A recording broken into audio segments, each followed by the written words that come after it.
Welcome to our channel Think Like UPSC. This is for how to attempt your ethics question, basically case based studies question, because we already know कि case based study question generally hold how many marks, around 120 average marks. तो हमारे 120 number है यहाँ से 120 marks. तो let's dive deep into this subject और this topic also. तो उसके लिए सबसे पहले क्या करेंगे, हमारे पास चीट कोड क्या है यहाँ पर. This is generally I call it cheat code, जो मैंने खुद भी यूज़ किए हैं. इसकी वजह से काफ़ी नंबर आपके एनहेंस होते हैं. ठीक है, सबसे पहला डिड्यूस का मतलब, इस चीट कोड को याद कर लो. सबसे पहले जो भी कोई क्वेश्चन में प्रॉब्लम आपको दिखेगी, प्रॉब्लमेटिक सिचुएशन दिखेगी, उस सिचुएशन को डिफाइन करोगे. फिर उसमें क्या एथिकल इशू है, फिर ड्यूटीज़ क्या हैं आपकी एज अ सिविल सर्वेंट, या जो भी आपको वहाँ बना रहे हैं उस कंडीशन के हिसाब से स्टेक होल्डर्स के बेस पे आप देखोगे. For understand the stakeholders, आपकी उस पर स्टेक होल्डर क्या, आपकी उस पर अंडरस्टैंडिंग क्या है एज अ स्टेक होल्डर. फिर कॉन्सिक्वेंसेस देखोगे उसके. अगर आप सपोज आप फर्स्ट डिसीजन ले रहे हो, उससे क्या होगा. सेकेंड वाला डिसीजन लोगे तो उसके कॉन्सिक्वेंसेस क्या हो जाते हैं. जैसे कई बार हम डिसाइड कर लेते हैं, इसमें केस बेस्ड स्टडीज़ काफ़ी ऐसे मिलेंगे.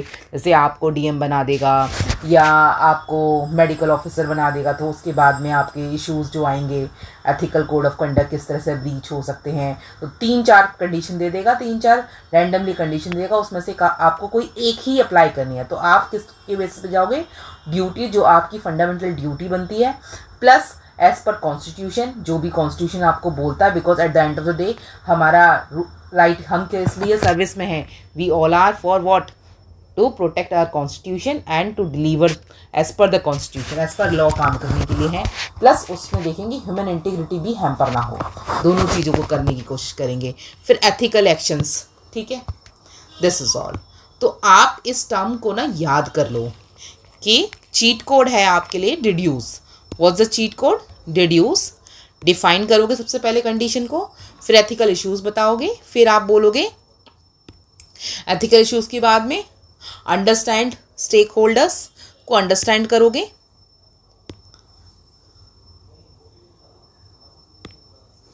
ठीक है, फिर आप कॉन्सिक्वेंसेस, एथिकल एक्शन में कौन सी कॉन्सिक्वेंसेस बताओगे, फिर एथिकल एक्शन क्या लेंगे. डिफाइन कैसे, जैसे आइडेंटिफाई द कोर डिलेमा, जैसे कॉन्फ्लिक्ट होता है, वैल्यू बेस्ड क्वेश्चन आते हैं, या फिर आपका मॉरल आपका हैम्पर हो रहा है, तो दैट्स व्हाट. तो यहाँ पे आपको एग्जांपल दिस केस हाईलाइट, जैसे conflict between duty and the personal loyalty. ठीक है. एथिकल इश्यूज क्या है, list value of the stakeholders, honesty, compassion, integrity, attitude. तो these all violation of transparency, conflict of interest. Duties involve क्या है, role based on obligation, किसके base पे, civil servant, citizen etcetera, कुछ भी. ठीक है. एज अ डीएम क्या है, आई एम बाउंड, आप क्या बाउंड हो, किस चीज़, मैंने ऊपर बताया था constitution, and uphold the public interest भी एज वेल एज कॉन्स्टिट्यूशन. ठीक है. प्लस पब्लिक ट्रस्ट भी बिल्ड करना है ना आपने, वो भी तो मेंटेन करके रखना है. तो उसके लिए होता है constitution plus public interest. Public का इंटरेस्ट तभी, जब तक पब्लिक का इंटरेस्ट को हम मॉनिटर नहीं करेंगे, उसको आंसर नहीं करेंगे, how will be build a public trust. तो we won't be able to build a public trust, that's all. तो स्टेक होल्डर्स हम देखेंगे, list of all the affected people, what are the affected people according to this question. उस question के particular, like suppose कहीं पे gold mining हो रही है, तो एक्सेस माइनिंग हो रही है, लाइक लैंड माइनिंग हो रही है, तो सैंड माइनिंग. तो उसके बेसिस पे क्वेश्चन आता है. एक सपोज जैसे एक ऑफिसर थी दुर्गा शक्ति Nagpal, you must have heard everyone.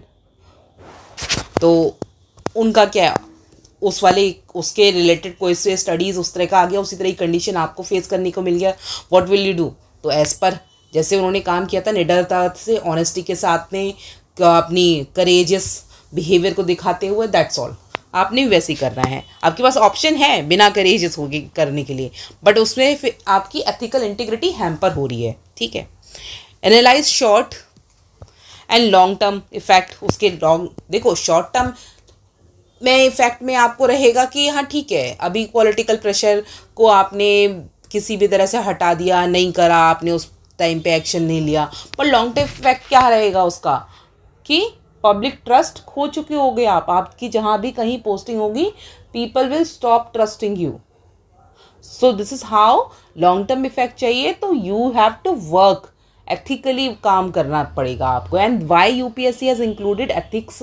देखो 2013 से पहले एथिक्स एज अ सब्जेक्ट नहीं था. उसके बाद एथिक्स एज अ सब्जेक्ट लाने का कारण ही यही था यूपीएससी का, कि ताकि जो अब सर्विस में जो बच्चे आए, जो एस्पिरेंट्स आए, जो लोग अब ऑफिसर बने, तो वो एथिकली मॉरली करप्ट ना हो.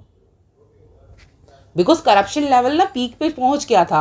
हमने तो 2011 में काफ़ी करप्शन केसेस देखे, 2012 में भी देखे. तो रिसेंटली हमने क्या काफ़ी डेवलपमेंट्स देखे corruption. Even IAS officer, IPS officer, everyone. और मेजोरिटी अभी भी छवि इतनी कोई अच्छी हो ही नहीं है. Now still people treat officers as a. I was travelling last time I traveled to, I think, Shimla. Last travel. During that travel, I witnessed that thing in a hotel where I stayed. So their waiter, basically not a waiter, I can't say him, who was he? A caretaker basically. So he said, okay ma'am, तो मतलब यहाँ ये आज यहाँ जो paper हो रहा है ना, यहाँ सब करप्ट हैं ऑफिसर्स, सब करप्शन करेंगे आगे चल के. आप लाइक हैं, हाउ कैन ही से सच अ थिंग. मैम आपको पता नहीं, हमारे यहाँ जो पोस्टेड है ना वो ऐसा ही है. That's what. उससे क्या एस्टिमेशन लगा. मतलब वहाँ जो करंटली ऑफिसर पोस्टेड है वो कैसा है, करप्ट है. और लोगों के माइंड में कैसी हो गई है, इमेज ही वैसी हो गई है. अभी की डेट में करंटली आप किसी भी डिस्ट्रिक्ट में चले जाओ, कहीं भी चले जाओ, आपको यही सुनने को मिलेगा, IAS officer, IPS officer corrupt होते हैं. दो अभी आपको उस तरह, क्यों? क्योंकि हम ना अपनी वो इंटीग्रिटी खो चुके हैं. अभी हमें वो ट्रस्ट रिलेशन उस तरह का बिल्ड करने के लिए पब्लिक और गवर्नमेंट के बीच में, दोनों के बीच में ट्रस्ट खो गया. There is no trust. Trust has lost. No trust. Trust खो दोगे तो क्या इशू है, प्रॉब्लम है ना फिर. That's all. तो ये सरकार के साथ भी होता है. If I ignore corruption and public trust, क्या करेगा, इरोड कर देगा ना ये कॉन्सिक्वेंसेस.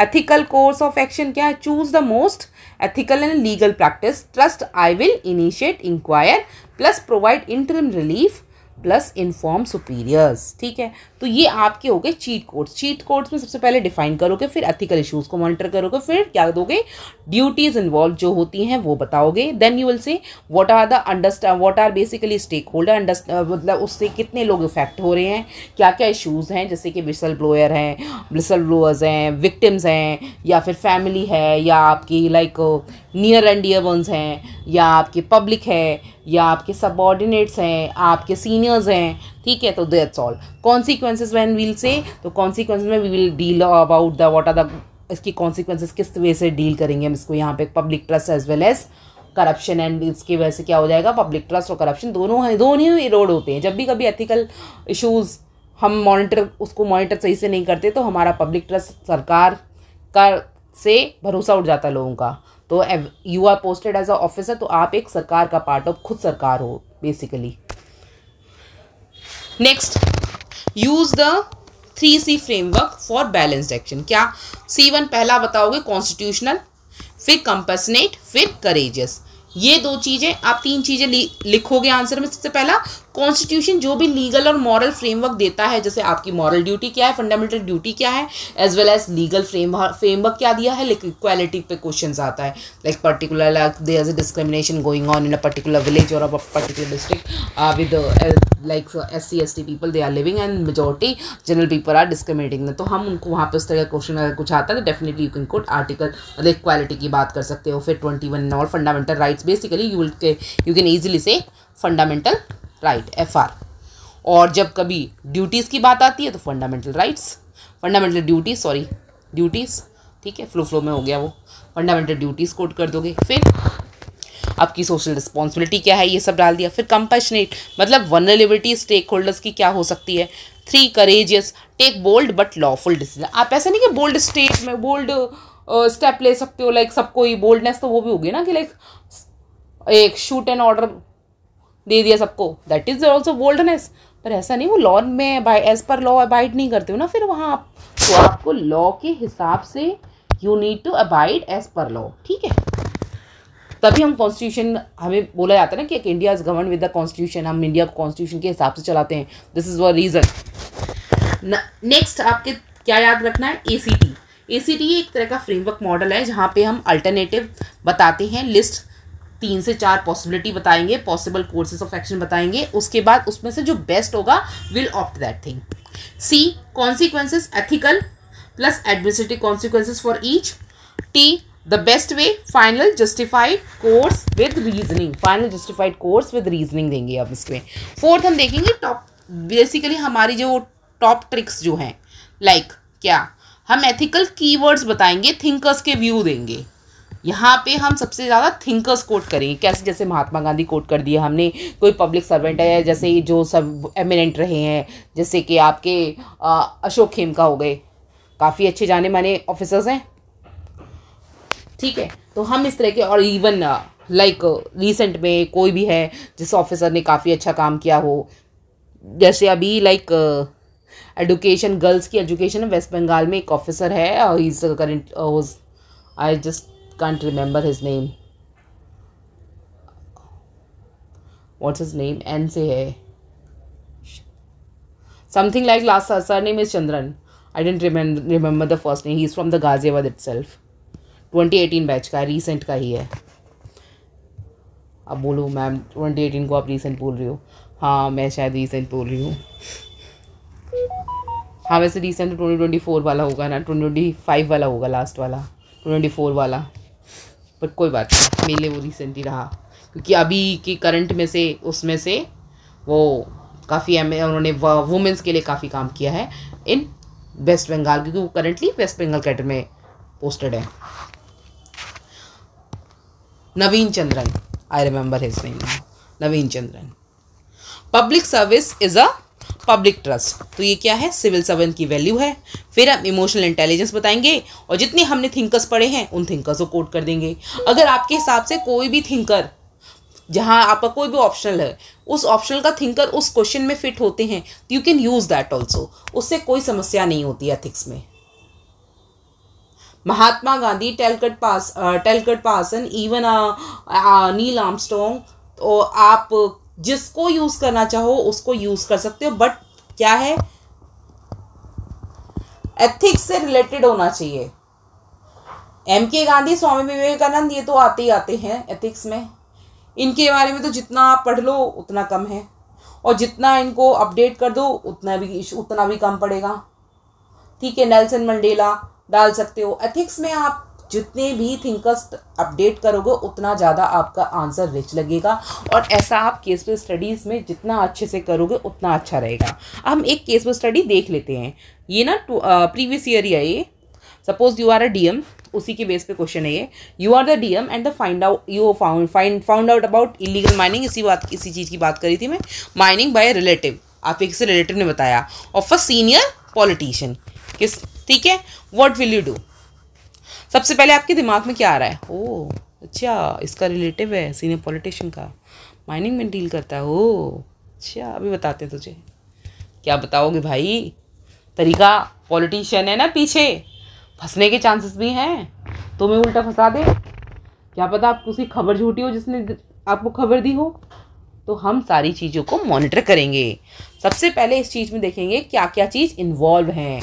आपकी ड्यूटी इन्वॉल्व है, पॉलिटिकल प्रेशर भी है, प्लस पोजिंग एथिकल इश्यूज भी है, of integrity, courage and public interest.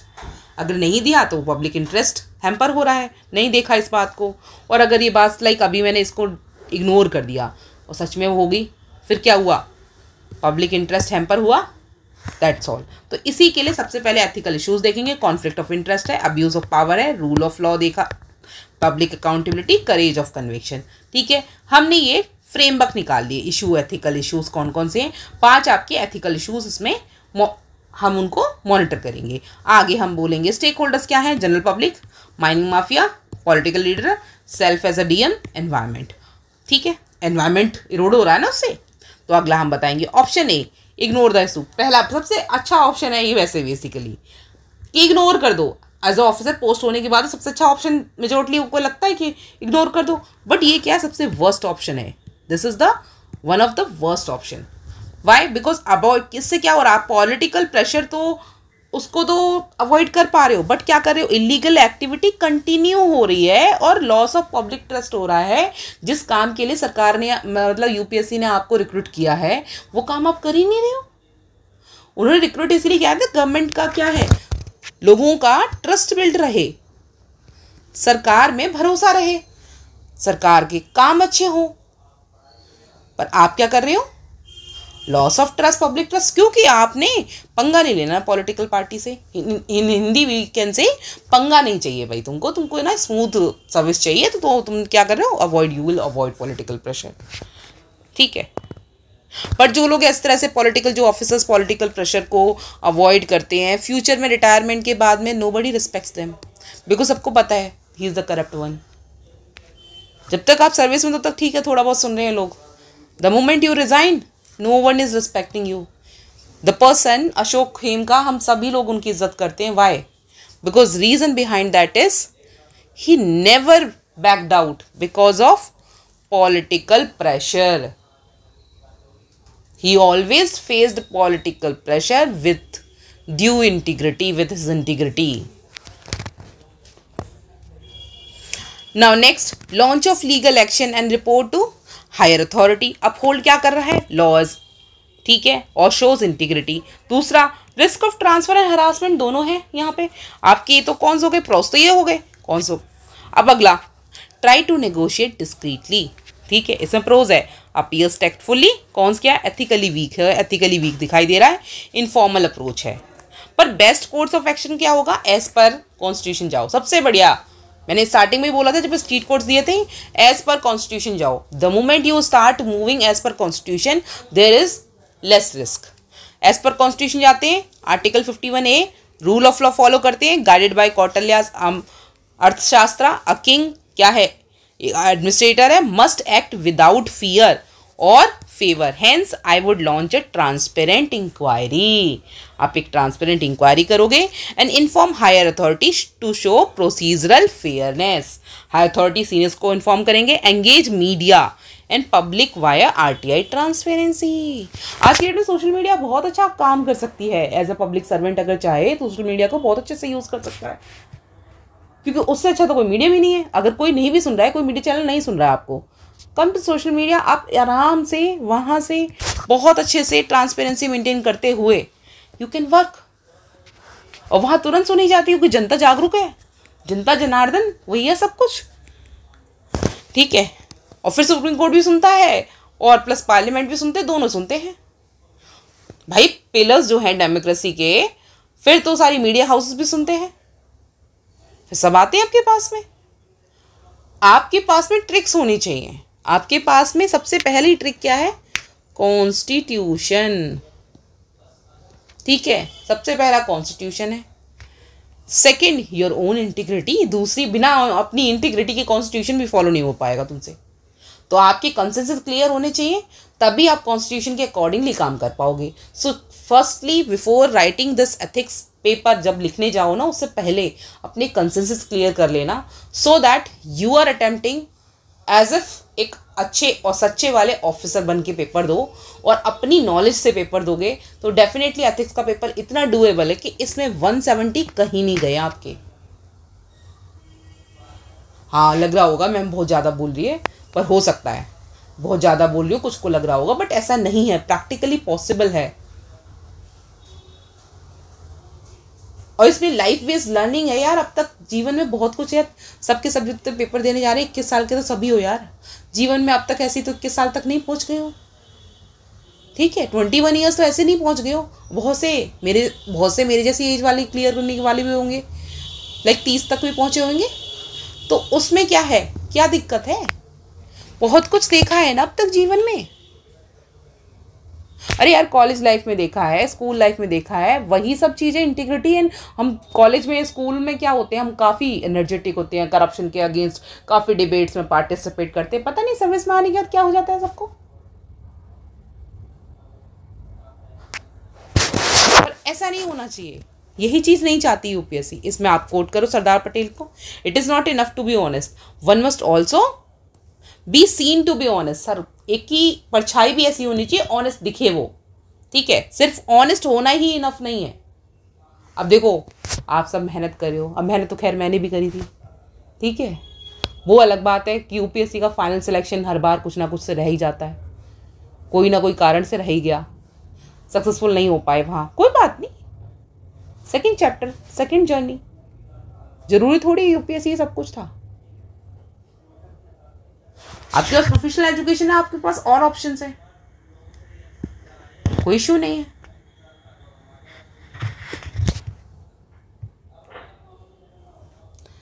So the point here is what, कि आप सर्विस में होते हो तो सबसे बड़ी इश्यूज क्या हैं आपके, उनको डील करोगे। सबसे पहले कॉन्स्टिट्यूशन के हिसाब से काम करोगे, एज पर कॉन्स्टिट्यूशन, ठीक है। This is all for today, we have dealt one question now. So now I would like to request you to kindly keep revising and do watch this whole series of ethics, and after that if you are watching this case-based studies series, then definitely this will help you to boost your performance in mains, and in way you can say ki you can get around 170 average आ सकते हैं marks, and it's quite doable. Thank you, bye bye, take care.